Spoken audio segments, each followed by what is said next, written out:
Bismillah, alhamdulillah, wassalatu wassalamu ala rasulillah Muhammad ibn Abdillah wa ala alihi wa sahbihi wa mawalah. Qabla kulli syai', assalamualaikum warahmatullahi wabarakatuh.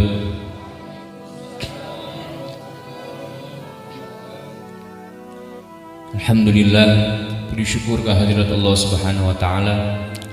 Kembali di malam hari ini kita semua dapat bermuajahah, bermusafahah, bermujalasah, membaca maulid kepada Nabi kita Muhammad sallallahu alaihi wasallam. Semoga dengan asbabiyah, iringan doa kita bersama, pembacaan sholawat kita diterima oleh baginda Nabi Muhammad sallallahu alaihi wasallam. Hadirin wal hadirat, muslimin mustami'at rahimakumullah. Alhamdulillah, malam hari ini kita berada di tanggal 22 Rajab 1444 Hijriyah. Beberapa hari ke depan kita akan memasuki malam yang agung, malam yang mulia, malam yang penuh dengan keberkahan dari Allah Subhanahu wa taala, itu malam Isra wal Mi'raj Nabi kita Muhammad sallallahu alaihi wasallam. Para muhibbin rahimakumullah, peristiwa Isra wal Mi'raj adalah peristiwa yang hanya bisa diterima oleh iman, tidak bisa diterima dengan akal. Suatu malam, di malam Isra wal Mi'raj, ketika Rasulullah sallallahu alaihi wasallam sedang berada di Hijr Ismail, di samping Ka'bah di kota Mekah Al-Mukarramah.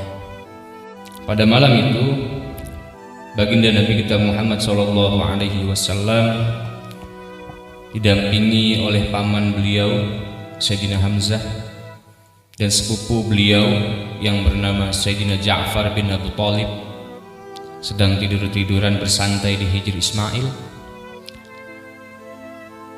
Seketika datang cahaya, yaitu malaikat Jibril alaihi salam bersama dengan malaikat Mikail alaihi salatu wassalam yang diperintahkan oleh Allah Subhanahu wa taala.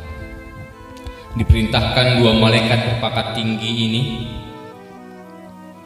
pada malam sebelum terjadinya Isra wal Mi'raj. Malaikat Jibril dan malaikat Mikail menghampiri Rasulullah sallallahu alaihi wasallam, menggandeng kedua tangan beliau berjalan menuju sumur Zamzam. Karena letak Ka'bah, Hijr Ismail dan sumur Zamzam itu tidak seberapa jauh. Ketika sampai di sumur Zamzam, malaikat Jibril memerintahkan Rasulullah untuk rebah. Tahu rebah? Rebahan tahu? Tiduran. Malaikat Jibril memerintahkan Rasulullah sallallahu alaihi wasallam untuk rebah di pinggir sumur Zamzam. Fasaqa sadrak, dibelahlah dada Rasulullah oleh malaikat Jibril dari bawah tenggorokan sampai ke pusara perut.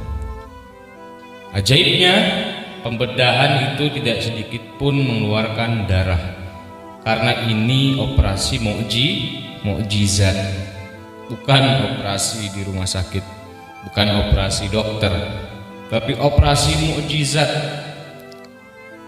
Setelah dibelek dada Rasulullah sallallahu alaihi wasallam oleh malaikat Jibril alaihi salam, datang malaikat Mikail membawa bejana dari emas yang indah, yang di dalamnya berisikan air Zamzam. Diambil hati Rasulullah oleh malaikat Jibril, dibasuh pertama, dibersihkan hati baginda Nabi Muhammad sallallahu alaihi wasallam.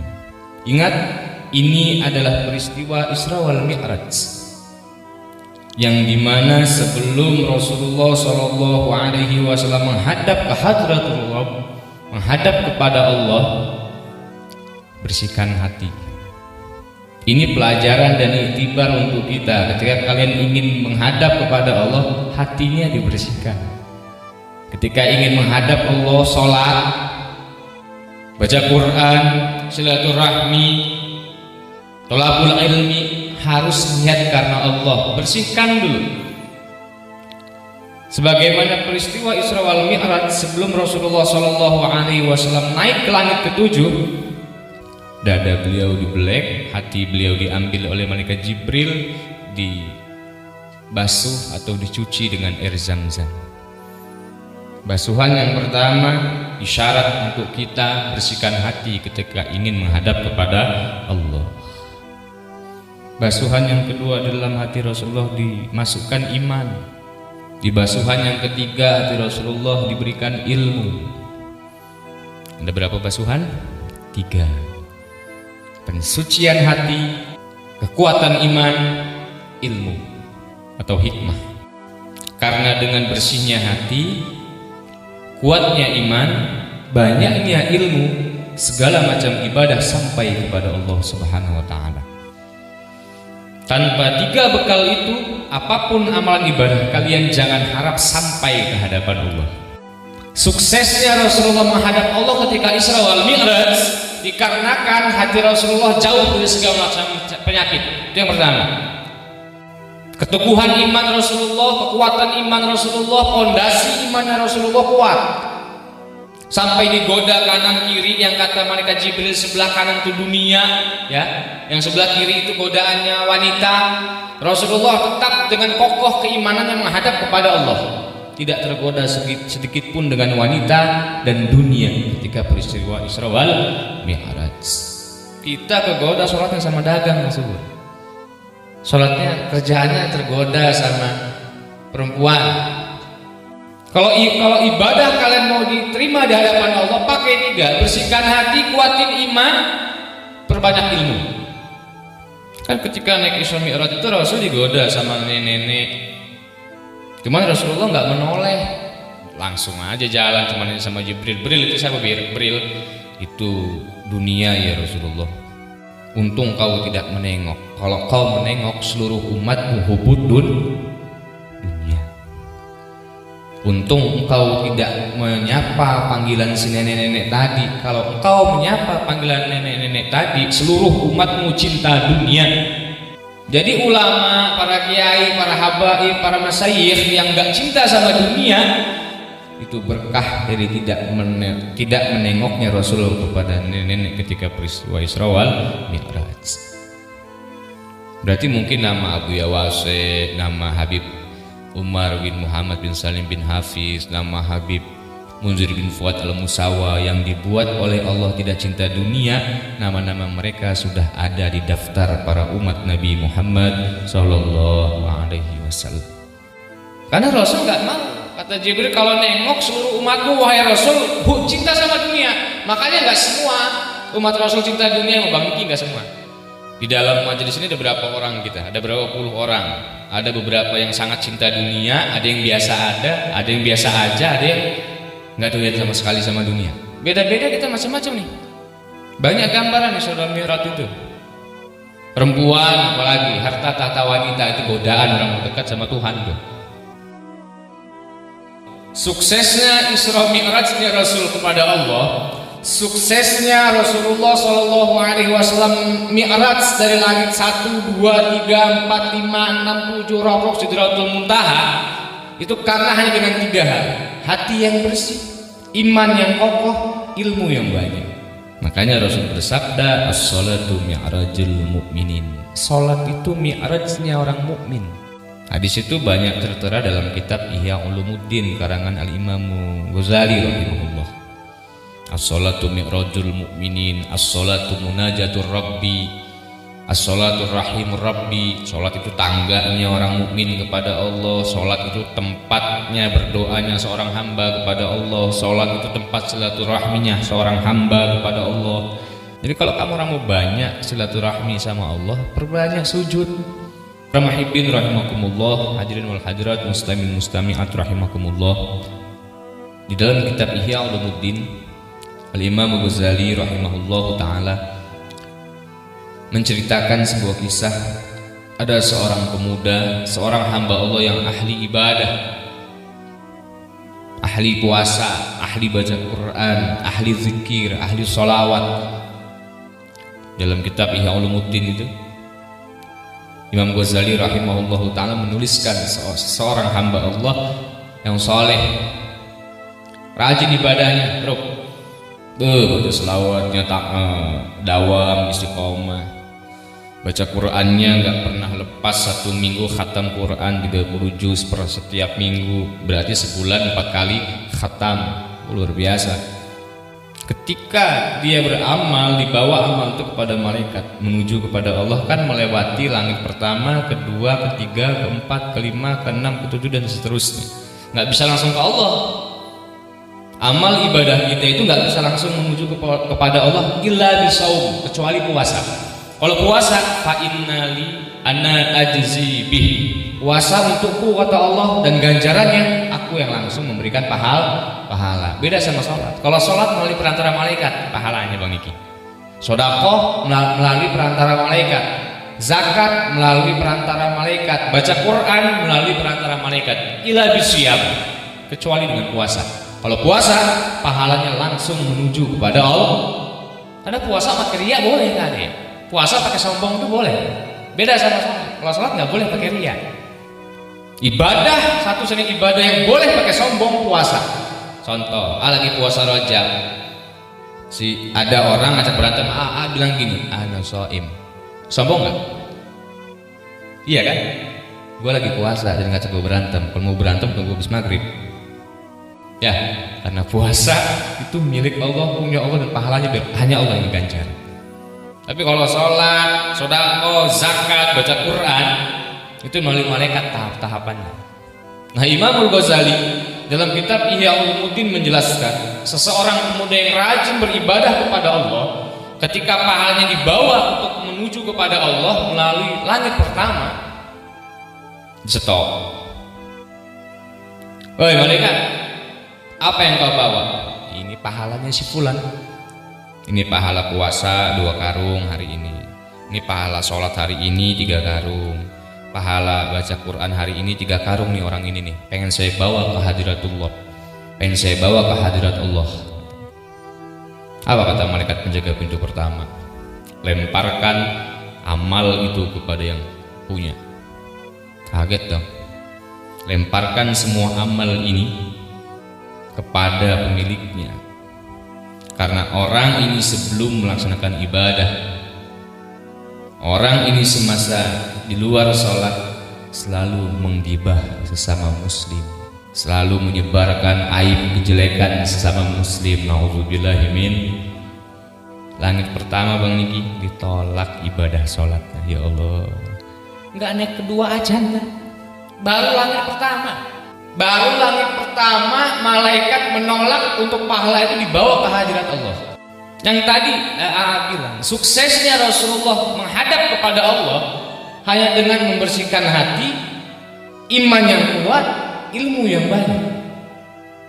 Jadi orang ini soleh, rajin ibadah, rajin puasa, banyak baca Quran, gemar duduk bersama ulama, tapi sebelum melaksanakan sholat selalu menggibahi sesama saudaranya yang muslim.